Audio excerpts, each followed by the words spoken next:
तायडे, मी सत्यशील कामगार संघटनेचा अध्यक्ष आहे. पण त्याचप्रमाणे महाराष्ट्रातल्या 98 कामगार संघटना जे ट्रेड युनियनमध्ये रजिस्टर आहेत त्यांचा हे महाराष्ट्र राज्य बांधकाम कामगार स्वातंत्र्य कृती समिती आहे.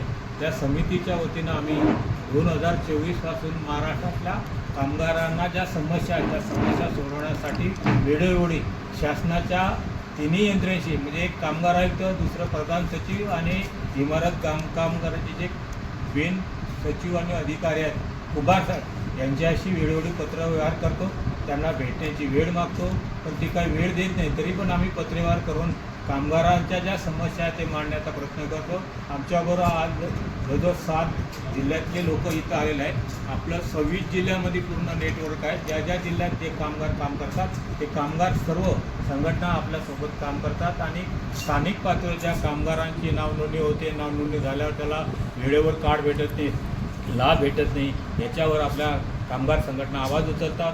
जिथं जर प्रश्न प्रेमानं चर्चा करून सोडल्या जात नाही तिथं जन आंदोलन होते आणि जन आंदोलन झाल्यानंतर तिच्या चर्चा होते आणि आश्वासन मिळते. 10 प्रश्नापैकी 2 प्रश्न तातडीने सोडवले जातात आणि बाकीचे प्रश्नावर आपण नंतर करू असं आश्वासन दिलं जाते. पण मार्ग त्याच्यातून काढला जातो पण चर्चा केल्यानंतर. तर कृती समितीच्या वतीने जे महाराष्ट्र राज्य स्वातंत्र्य कृती समिती याच्या वतीनं प्रत्येक जिल्ह्यामध्ये जेवढ्या कामगार संघटना क्रियाशील आहेत ते आपल्यासोबत असतात आणि कामगारांना आर्थिक सामाजिक ज्या योजना 32 प्रकारच्या योजना त्याचा लाभ देण्यासाठी काम करतात.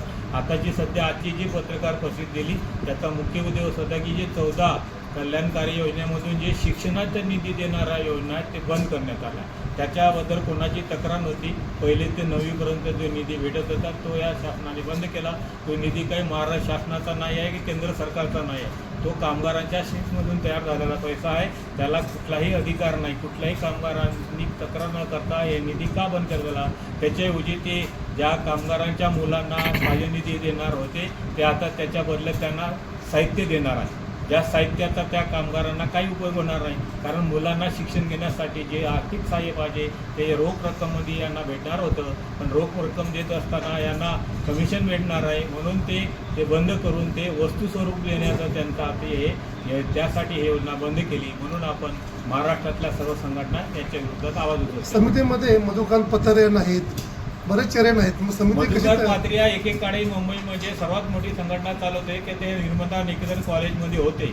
त्यांनी मुंबईतले बरेचसे नाके कव्हर केले होते. पण ते आंदोलन करून थकले आणि कामगारांमध्ये त्या काळी जे नाका कामगार होते ते वयस्कर झाले आणि ते नाका सोडून आता हाऊसकीपिंग किंवा सिक्युरिटीमध्ये काम करतात.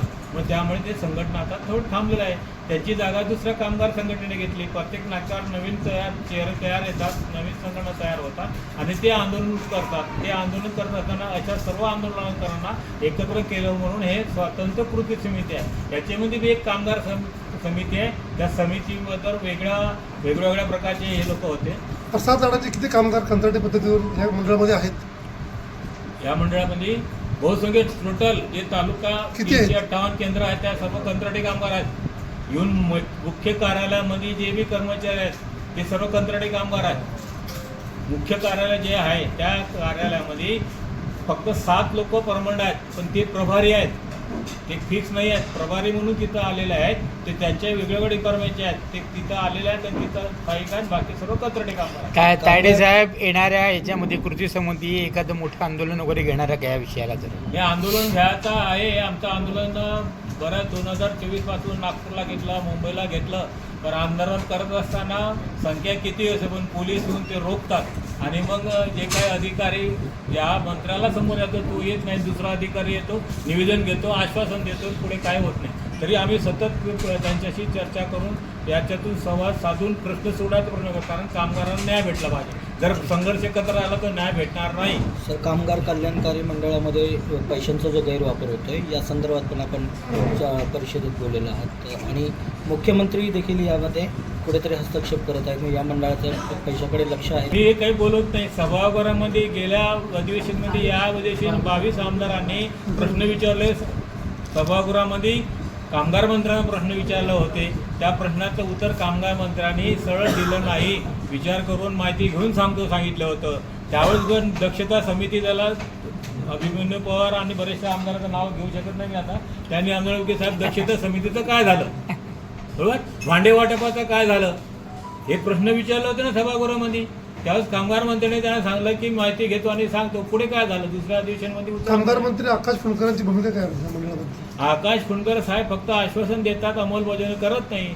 त्यांच्याच मतदारसंघामध्ये मोठ्या प्रमाणात बोगस नाव नोंदणी होते. आता हे आम्ही बोललो तर आरोप होईल, पण तिथले जे वस्तुस्थिती आहे की त्याच्या आता जर पोर्टलवर जर तुम्ही ऑनलाईन नाव नोंदणी केली तर तुम्हाला ऑप्शन येते जवळचं केंद्र निवडवा.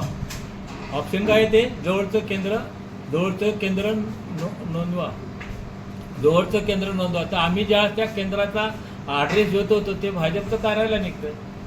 त्याच्या विरुद्ध जर आंदोलन केलं तर तुम्हाला तिथं जाती व्यवस्था आणि पक्षाचं राजकारण घेऊन मग आम्हाला टार्गेट केलं जातं. किंवा आमच्या जे कार्यकर्ते आहेत ते ग्रामीण भागात अनेक असे घटना घडलेल्या आहेत की ज्या कामगार नेत्यांनी